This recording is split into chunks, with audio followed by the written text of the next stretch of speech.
All right, the first slate of game twos was relatively uneventful for NBA playoff basketball. I just want to go through each of the matchups and just highlight some things. The Cavs Knicks game went essentially exactly how I thought it was going to go. I fully anticipated the Cavs were going to clean up a lot of the stuff that went wrong in game one. Donovan Mitchell seemed way more engaged in terms of getting people involved. He still scored 20-plus points. He shot incredibly efficiently. He was 54% from the field, I believe. So, it's good to see that his scoring production didn't necessarily take like a significant hit, but those 13 assists were really huge. Getting his bigs involved, like I said in the in my last video about the Cavs and the Knicks, it just, when you're big, it just feels good to know that you're included on the offensive side of the ball. Again, even if, just like I was saying in the last video, even if you don't get to attempt a shot, even if you don't score, it just feels good, to get the ball, to get acknowledged on the offensive side of the ball. And that's what Donovan Mitchell did. He let Jared Allen and Mobley know, like, hey, I see you, you're valued, and he let him touch the ball on the offensive side of the floor.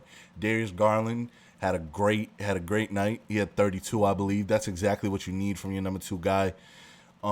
He was very, very passive in game one. He just looked, I don't want to say disinterested, but he didn't look like, he wasn't aggressive. He wasn't looking to score. He was just kind of like in the game, being a body. He wasn't, but in this game, he definitely made his presence be felt. The Knicks, they turned the ball over a lot. They looked just disengaged. They didn't look like they wanted it last night, or they didn't look like they wanted it as much as the Cavs did last night. But I mean, if you're a Knicks fan, or if you're a Knick, mission accomplished. You split the first homes. You split the first series with the Cavs, their first two home games. You were able to get a split. So now you go back to New York with home court advantage. The Cavs are going to have to really play with whatever desperation they were playing with last night. They're going to have to bring it on the road to Game 3 because, the series in 2-0 is 1-1, but it's still, if you're a Cavalier, you may as well play this game like it's 2-0 because, getting home court advantage back is paramount, going forward in this series. So, I fully anticipate the Cavs to win Game 3. I think they can win Game 3. I don't know. Excuse me. I don't know if they'll, win both games. I don't know if they can 2-0 the Knicks, but I feel like they'll win. I feel like they'll win this game. I feel like the Cavs will win. They'll win the next game in New York. What other games were there? Oh yeah, the Suns and the Clippers. Devin Booker is really good at basketball. Chris Paul had a really good quarter. Kevin Durant played pretty well. I wonder if the Suns are gonna come. Both teams have really been trying to play this weird drop coverage on the shooters, on Devin Booker and Kawhi Leonard and Kevin Durant, and it's just not working. Both teams have been able to just obliterate drop. So I think that definitely that's something that Ty Lue is going to look at for Game 3. I think even Monty Williams is going to look at that for Game 3. I was kind of intrigued in that the small ball lineup that Ty Lue threw out there with. He had Kawhi Leonard at center. I can't recall if it was too. I don't think it was super effective. I don't think it produced any crazy numbers or anything like that. But I think that's something to just kind of stick a pin in going forward.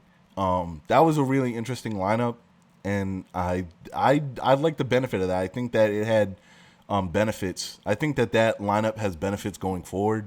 We'll see if Ty Lue, if he thinks it has benefits as well.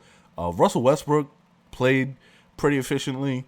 He had I think 29 points, 25. It was between 25 or 29. I don't have it in front of me, but Russ actually played pretty well.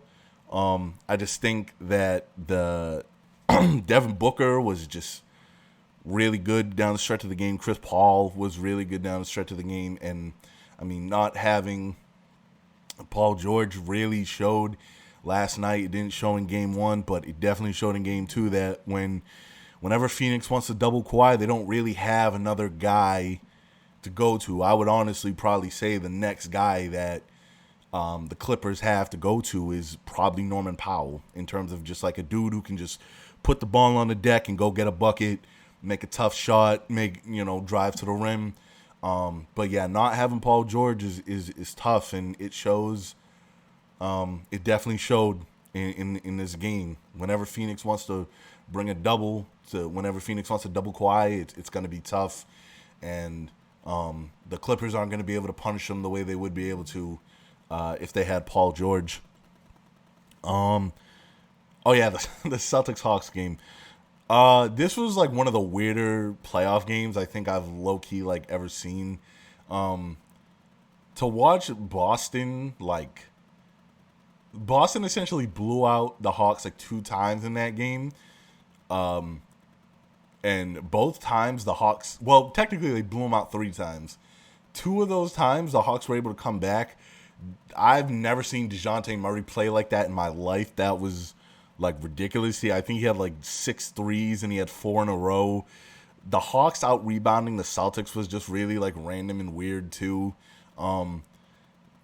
Even like the commentary, I know obviously that has like nothing to do with basketball, but like even like Scal's commentary was just like really like weird and informal. I don't know. Not that it like made the experience necessarily worse, I guess. It just was like, I don't know. It was just like a weird playoff game. And Scal was like low-key taking shots at Trey. Like every time Trey went to the bench, Scal was like talking about how like the team plays harder when Trey isn't on the floor. Like, I don't know. It was just a really weird game from all angles. Rob Williams played phenomenal though. He had a great game.